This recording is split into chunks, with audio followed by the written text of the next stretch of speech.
Assalamualaikum warahmatullahi wabarakatuh. Perkenalkan, kami dari kelompok 5 yang beranggotakan saya Diah Purwaningsih, NIM 140141931 dan teman saya yaitu Perkenalkan, nama saya Karinina Syaharani, NIM 14014192997 dari Rombel G. Nama saya Desi Nur Amalia, NIM 14014419300. Pada video kali ini kita akan membahas mengenai diskusi kita yaitu pembelajaran tematik. Nah, untuk selengkapnya kalian bisa menonton video berikut ini. Pembelajaran tematik. Dalam materi ini kita akan membahas apa itu pengertian pembelajaran tematik, kemudian landasan apa yang digunakan, kemudian karakteristik pembelajaran tematik. Selanjutnya ada prinsip pembelajaran tematik.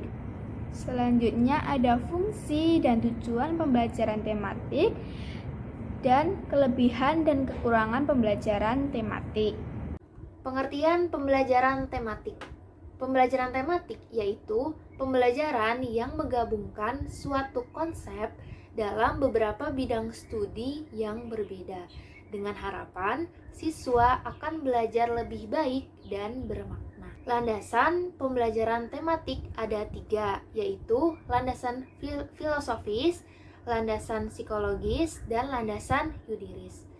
Landasan filosofis dari pembelajaran tematik yaitu dalam pembelajaran tematik sangat dipengaruhi oleh aliran progresivisme, yaitu pembentukan kreativitas, aliran konstruktivisme atau pengalaman langsung, dan aliran humanisme atau dari segi keunikan. Selanjutnya, landasan psikologis dari pembelajaran tematik yaitu psikologi perkembangan diperlukan terutama dalam menentukan isi atau materi pembelajaran tematik yang diberikan kepada siswa agar tingkat keluasan dan kedalamannya sesuai dengan perkembangan siswa.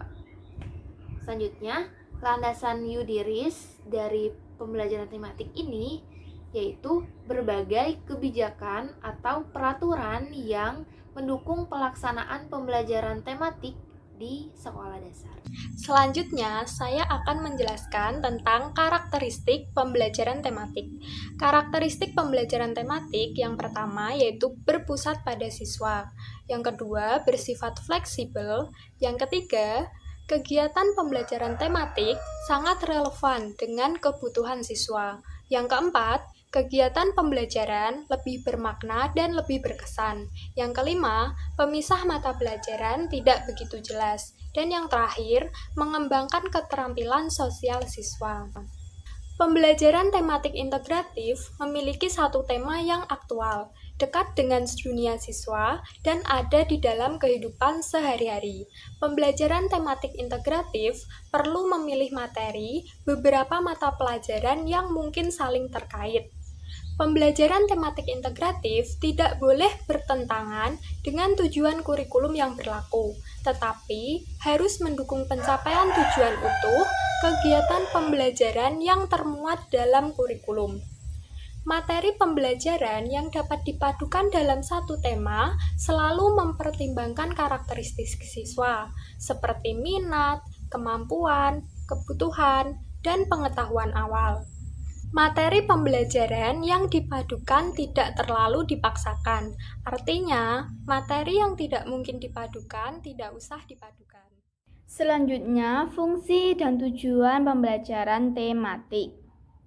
Yang pertama, mudah memusatkan perhatian pada satu tema atau topik tertentu.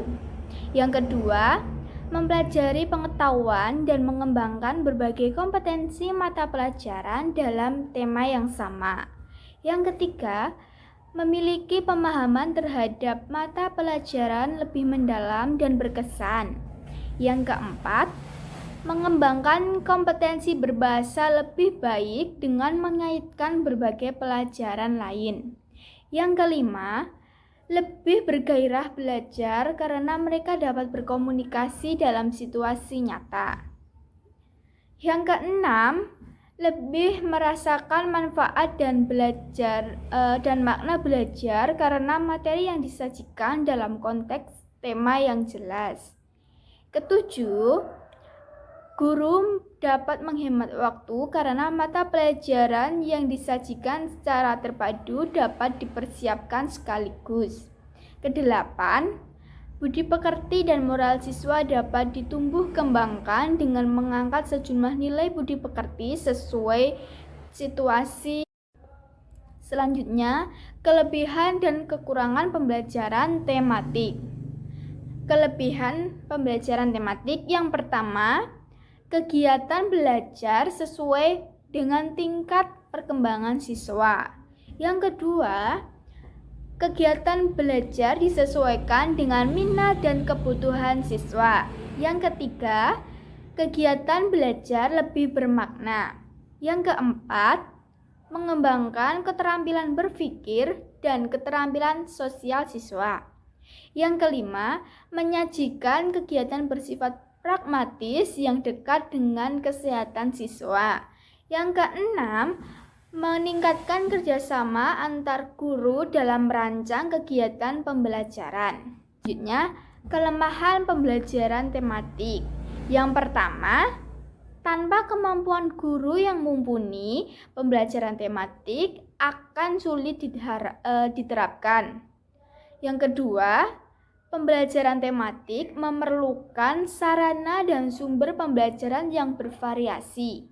Yang ketiga, pembelajaran tematik memerlukan dasar kurikulum yang luas atau fleksibel. Yang keempat, pembelajaran tematik membutuhkan cara penilaian yang menyeluruh atau komprehensif. Implikasi dalam pembelajaran tematik di sekolah dasar. Yang pertama, implikasi pada guru. Pembelajaran tematik memerlukan guru yang kreatif, baik dalam penyiapan kegiatan atau pengalaman belajar, juga dalam memilih kompetensi dari berbagai mata pelajaran dan mengaturnya agar pembelajaran menjadi lebih bermakna, menarik, dan menyenangkan. Yang kedua, implikasi bagi siswa. Siswa harus siap mengikuti kegiatan pembelajaran yang dalam pelaksanaannya dimungkinkan untuk bekerja baik secara individual, pasangan, kelompok kecil maupun klasikal, dan harus siap mengikuti kegiatan pembelajaran yang bervariasi. Yang ketiga, implikasi terhadap buku ajar. Penerapan pembelajaran tematik di sekolah dasar masih dapat menggunakan buku ajar yang sudah ada saat ini untuk masing-masing mata pelajaran. Dimungkinkan pula untuk menggunakan buku suplemen khusus yang memuat bahan ajar yang terintegrasi. Yang keempat, implikasi terhadap pengaturan tempat belajar. Dalam pelaksanaan kegiatan pembelajaran tematik, perlu dilakukan pengaturan ruang kelas agar pembelajaran yang aktif, kreatif, efektif, dan menyenangkan atau pakem. Yang kelima, implikasi terhadap pemilihan bentuk kegiatan. Agar proses pembelajaran berjalan dengan efektif dan tidak menjenuhkan, maka perlu dilakukan variasi pembelajaran yang berkaitan dengan gaya belajar guru atau teaching style, penggunaan alat dan media pembelajaran, dan pola interaksi pembelajaran. Guru juga perlu menggunakan berbagai bentuk kegiatan, misalnya percobaan, bermain peran, tanya jawab, demonstrasi, dan bercakap-cakap. Selanjutnya, implikasi terhadap pemberian respon atau penguatan. Pemberian penguatan perlu dilakukan untuk memberikan respon terhadap perilaku atau perbuatan siswa yang dianggap positif, agar perilaku tersebut dapat berulang kembali atau meningkat. Selanjutnya, implikasi terhadap sarana, prasarana, sumber belajar, dan media. Pembelajaran tematik pada hakikatnya menekankan pada siswa baik secara individual maupun kelompok untuk aktif mencari, menggali, dan menemukan konsep serta prinsip-prinsip secara holistik dan otentik. Oleh karena itu, dalam pelaksanaannya memerlukan berbagai sarana dan prasarana belajar. Selanjutnya, saya akan menjelaskan tentang langkah-langkah pembelajaran tematik di SD. Langkah-langkah pembelajaran tematik dibagi di dalam 3 tahap. Yang pertama yaitu tahap perencanaan, yang meliputi pemetaan kompetensi dasar, menetapkan jaringan tema, menyusun silabus, dan menyusun RPP. Tahap yang kedua yaitu tahap pelaksanaan, yang terdiri dari kegiatan pembukaan, menetapkan jaringan tema, kegiatan inti atau elaborasi, dan kegiatan penutup atau konfirmasi. Tahap yang ketiga yaitu tahap evaluasi. Tahap evaluasi dapat berupa evaluasi proses pembelajaran dan evaluasi hasil pembelajaran. Selanjutnya yaitu muatan pelajaran bahasa Indonesia yang ada dalam pembelajaran tematik. Pada kurikulum 2013, mata pelajaran bahasa Indonesia yang berbasis teks menjadi paradigma pengembangan fungsi bahasa. Pembelajaran bahasa Indonesia dapat juga dipadukan dengan bidang studi lain, seperti matematika, IPA, dan IPS menjadi keterpaduan eksternal. Pembelajaran bahasa Indonesia dapat dilakukan dengan memadukan 4 keterampilan berbahasa, yaitu keterampilan mendengarkan, membaca, berbicara, dan menulis. Inilah yang disebut dengan keterpaduan internal. Selanjutnya, peran bahasa Indonesia dalam pembelajaran tematik terpadu melalui pendekatan saintifik. Yang pertama, bahasa Indonesia dalam kurikulum 2013 dijadikan sebagai penghela dan pembawa ilmu pengetahuan. Yang kedua, dalam kurikulum 2013, pendekatan saintifik diturunkan melalui metode pembelajaran bahasa Indonesia yang berbasis teks.